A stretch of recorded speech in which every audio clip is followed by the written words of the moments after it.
classical case of hydrogen bomb versus Coughing Baby, we have a collab this good. It made all of the fans and players tear up.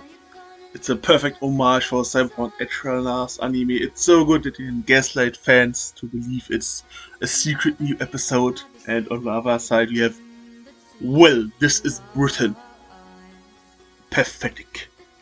But I have to give it to Honkai, at least the characters were available giga long term.